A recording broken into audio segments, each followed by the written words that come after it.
us. Didn't even get to cross.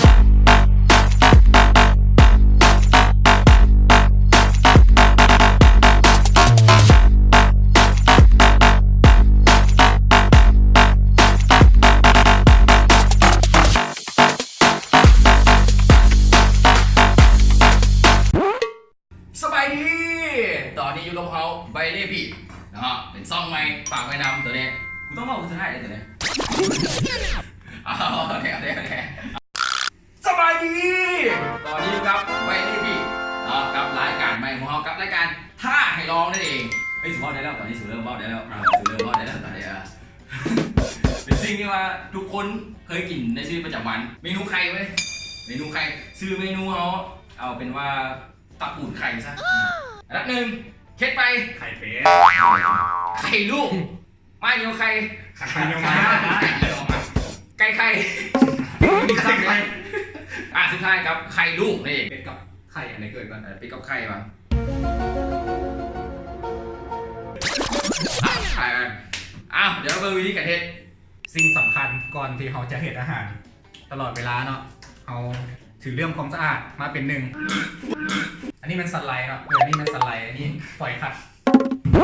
ใส่เขาจะเห็นมันบอพวกไข่เป็ดไข่อย่างมันมีขี้ล้างธรรมดานี่ขี้โอ้ยไข่แตกไข่แตกเฮ้ยไม่อยากเอาเลยฝักเอ้ยมีสไลด์พร้อมตัวเลยมีแดกสไลด์ด้วยเนี่ยโอ้เดี๋ยวเขาใส่ไปเรียนเลย เอามีไข่เป็ด2 หน่วยกับหน่วยที่3ไข่เป็ดตัวนี้เขาป่นเขาวอน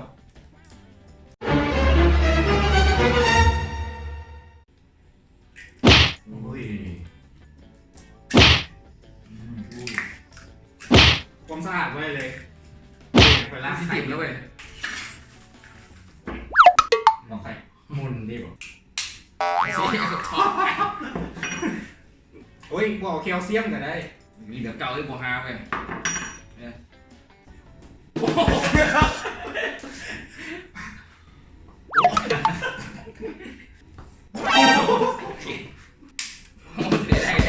ได้เลย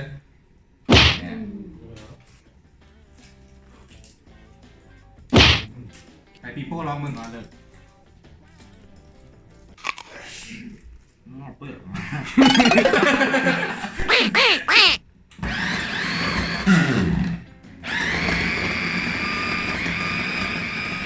แบ่งได้นะหยิบคนกินธรรมดามันยังกลัวมันง่ายเกินไปที่เขาบดแบบนี้มามันยังง่ายเกินไปอยู่จึงลองซิมมึงวะ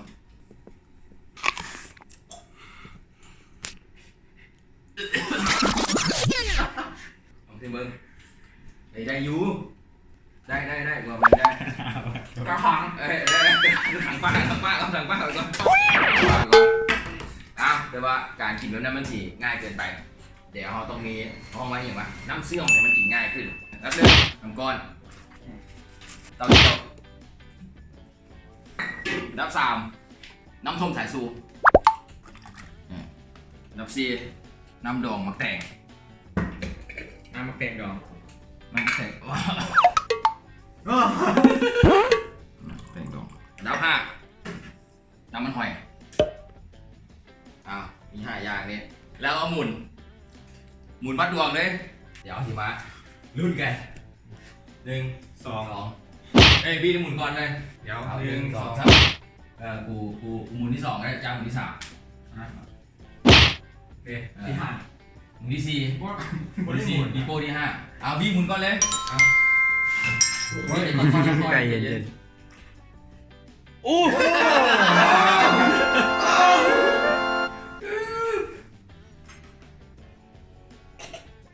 มันหอยไอ้พวกทำโซ่สายซูมึงแน่นอนเปล่าเลยเกี่ยวเลยมึง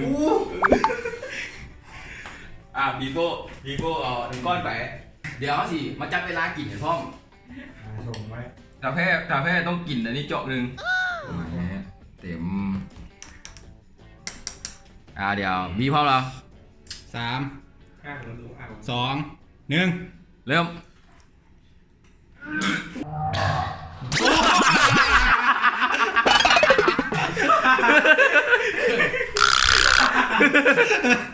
เอาไว้เวลาจับอยู่บุเรซ่าถึงลงโทษจ้ะ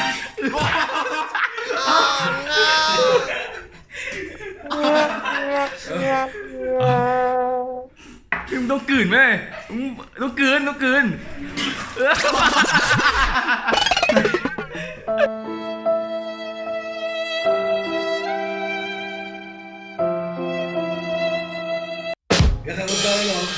พี่มันกลืนเลย กินบอลงนะ บอกกลืนแล้วออกมาคืนกลืนแล้วออกคืนเวลา พี่ รับ ใส่ พี่ ไป เลย 27 วินาที เรา7.8โอเคเดี๋ยวคนต่อไป มีอย่างฝากถึงลูกถึงเมีย พาผู้ทั้งหมอ เฮ้ยต้องบอกเลยถามว่าเด็กน้อยใครเจอคนเบิ่งทั่วไปที่ว่าเบิ่งเขาอย่าไปเฮ็ดตามได้แต่อย่าไปเฮ็ดตามได้ โอ้ยไม่เป็นบ้าเฮ็ดตามดอก เหลือไว้เวลากูอยู่โต๊ะนี่เมนนะฮะมึงขนาดนี้มึง เหม็นไข่หน้านี่ เอาหน้าห เดี๋ นึ่ ยว งสองสาม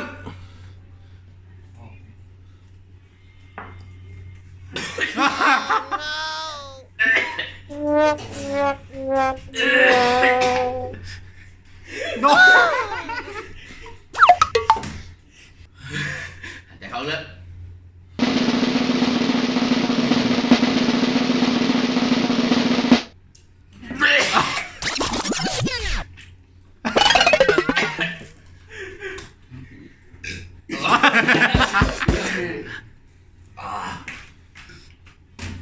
กูกลืนบ่ได้ปะ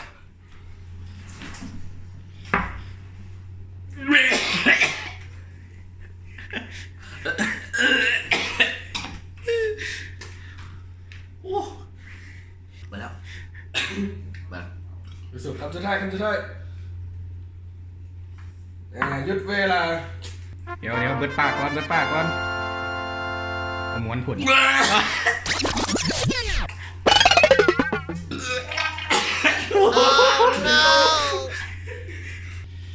ยอม เหลือเพียงน้ำตา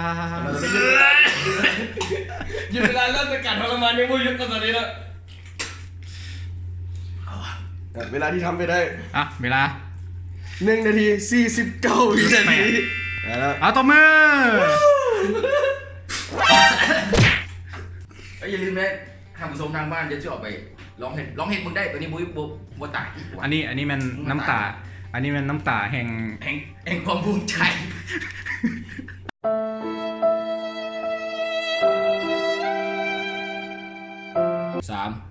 2 1เริ่ม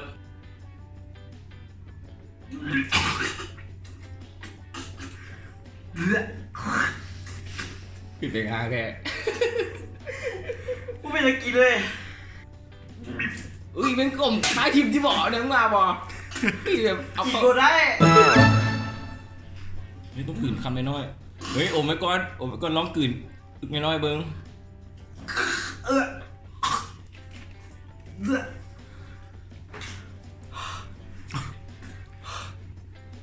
อมไว้ก่อนอมไว้ก่อนกลืน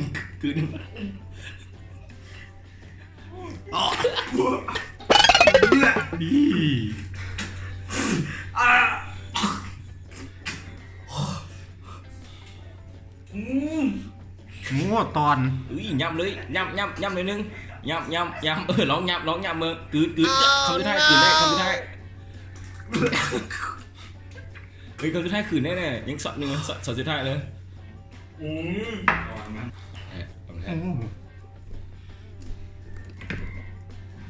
ยำแน่เลยกลืนโดนได้จะหัวเวลาจะว่าข้างๆก่อยนะกินมันกลับมาเลย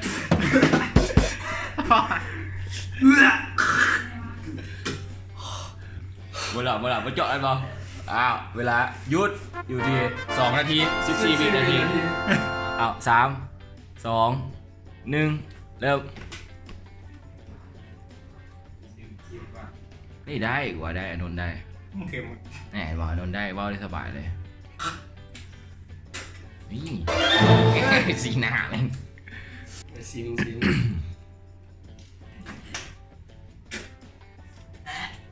นี่คำใหญ่เลย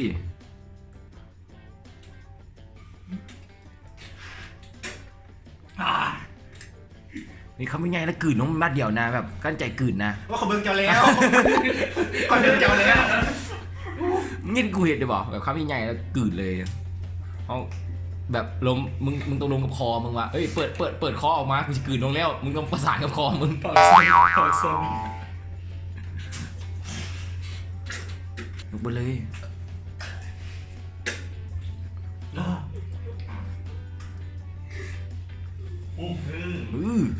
อย่าเขาเจาะ กลืนคำสุดท้ายต้องกลืนคำสุดท้ายกลืนเลยกลืนได้กูเสื้อมึงกลืนได้กลืนเลย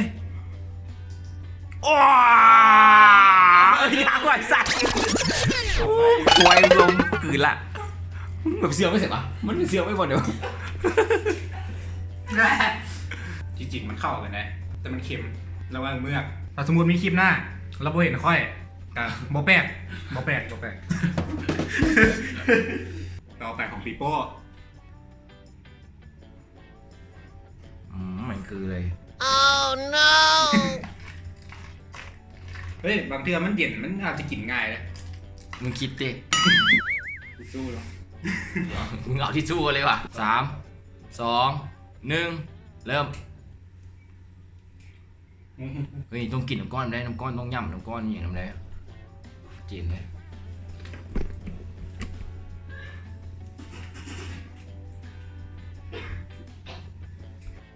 ลงมาได้ เฮ้ยไม่กลืนได้เฮ้ยสุดยอดเลยพวกเบิดเลยย่ำน้ำก้อนอีก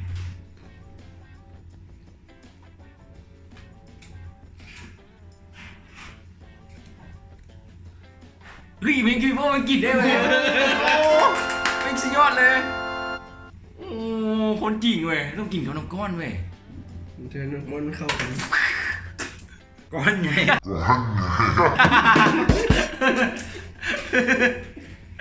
เอาบาทสุดท้าย ยำเลยโอ้ยยำมัน โอ้ เฮ้ยใครยัง มันเจอไข่ดาน มันเจอไข่ดาน ไข่ดาน ไข่ดาน มันเจอเอาไปละเวลาของปีโป้เป็น1 นาที 55 วิเอาตัวมือปีโป้ ดีไป แม่งกินได้ไม่บักเดียวเลยแม่งกลืนได้แม่งโคตรเก่งเลย แบบมันถี่อยู่ซ่องนั้นเลยมันที่กินง่ายมันกินแบบมัน นี่ผู้ชนะเว้ย เอ้ ยอดเลยอ้าวคือว่าได้เห็นไปแล้วครับรายการของเราท่าให้ลองชื่อโดนคือรายการถูกต้อง ท่าให้ลอง รายการท่าให้ลองท่าลองให้ท่าลองท่าลองให้ลองกินลองท่า ลองท่าเบิ้ง ลองท่าเบิ้ง ลองกินเบิ้ง ลองกินเบิ้งท่าให้ลองรู้แล้วว่ากากินใครก็คือว่าใครบดทุกรายว่ากินเรื่องที่ว่ากินยากเลยแหละปีโป้สามารถกินได้ปีโป้โอ้มึงกินได้คนเดียวเลยไข่กับน้ำก้อนหรือว่าซอยได้หมอไข่กับน้ำก้อน ได้ เอาแล้วเจอกันไหมครับคลิปต่อไปอย่าลืมครับ EP ที่2เขาจะออกมาอีกอาทิตย์นึงเราจะเฮ็ดคลิปออกมาเดือนนึงทุกๆวันพุธแล้วเจอกันได้ครับเพจไปเลยก็บีดไม่สมัครอย่าลืมติดตามช่อง YouTube ของพวกเรานะครับไปเลยบีดเนาะอย่าลืมกดไลค์กด Subscribe กดกระดิ่งแล้วเจอกันอย่าลืม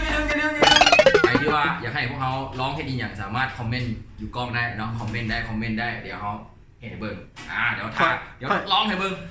ค่อยว่าสิมีแต่คอมเมนต์สมน้ำหน้า เฮ้ยดราม่าเจอดราม่าโอเคเจอกัน Didn't even get to cross.